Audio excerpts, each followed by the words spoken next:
আমরা মুসলমানরা কেবল নিজেকে কনজিউমার বানাইছি, আমরা নিজেকে প্রডিউসার বানাই নাই। পৃথিবীর সবচেয়ে বড় বড় ব্র্যান্ডগুলোর মালিক কারা বলেন তো?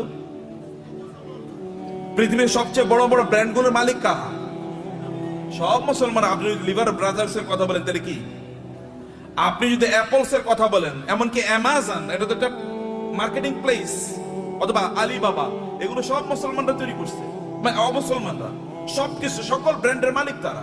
তাহলে আমরা কি করলাম? আমরা কেবল খাই, ঘুমাই আর টয়লেটে যাই, এর বাইরে কোনো কাজ নাই। এখন তো টয়লেটে যাওয়ার জন্য, আগে তো অন্তত আপনি টয়লেটে যাওয়ার জন্য বাসার বাইরে যাওয়া লাগতো, এখন তো বাসার বাইরে না, একেবারে বিছানার সাথে টয়লেট। কয়েকদিন পরে এমন টয়লেট বের হবে যে আপনি যেখানে শুইতেছেন ওইখানে টয়লেটের ব্যবস্থা হয়ে যাবে, বাইরে আর আপনার যাওয়ার দরকার নাই। কি প্যাথেটিক জীবন ব্যবস্থা! মুসলমানদের তো এটা করার কথা ছিল না। আল্লাহ তাআলা আপনাকে নির্দেশ করেছেন, ফাইজা কুদিয়াতিস সালাতু ফান্তাশিরু ফিল আরদি ওয়াবতাগু মিন ফাদলিল্লাহ। নামাজ শেষ মসজিদে বসে থাকা যাবে না। ওমর রাদিয়াল্লাহু তাআলার যুগে একদল যুবক নামাজের পর মসজিদে বসেছিলেন। ওমর লাঠি এনে তাদেরকে পিটাচ্ছেন, এখানে বসে আছো কেন? বলে, আমরা এখানে এমনি বসে আছি, আল্লাহ জিকির করছি। তোমাদের আয় ইনকাম করা লাগবে না? ব্যবসা বাণিজ্য, চাকরি বাকরি করা লাগবে না? আল্লাহ আমাদেরকে খাওয়াবে। আসমান থেকে আল্লাহ কবি রিজিক নাজিল করেছে, আসমান থেকে আল্লাহ বৃষ্টি নাজিল করে। এই বৃষ্টিকে জমিনের ফসলের জমিতে নিয়ে তারপরে ফসল উৎপাদন করা লাগে, তোমাকে সেটা করতে হবে।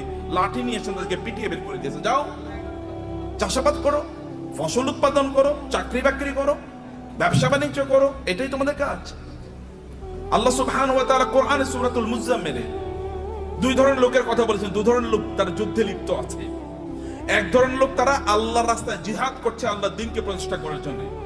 আরেক দল লোক তারা টাকা পয়সা ইনকাম করার জন্য যুদ্ধ করছে। কারণ টাকা পয়সা যদি না থাকতে, তাহলে মসজিদ নির্মাণ করবেন কোত্থেকে, মাদ্রাসা নির্মাণ করবেন কোত্থেকে, আর যারা যুদ্ধ করবে তাদের জন্য অস্ত্র কিনবেন কোত্থেকে?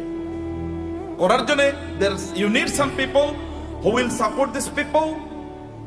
আপনি একদল লোক যারা এই সাপোর্ট দেবে আপনাকে, তাদের অর্থ থাকা লাগবে। এবং এই কারণে আল্লাহ তাআলা বলেছেন, ওয়াইদু লাহুম মাসতাতা'তুম মিন কুওয়াতিন ওয়া মির রিবাতিল খায়ল। আল্লাহ তাআলা তার রাসূলকে বললেন, আপনি বলে দেন ওরা যেন ঘোড়ার আস্তাবল তৈরি করে, ওরা যেন ঘোড়া প্রোডাকশন যেন হাউস তৈরি করে। ঘোড়া প্রোডাকশন হাউস তৈরি করতে হলে কি কি লাগবে আপনি জানেন?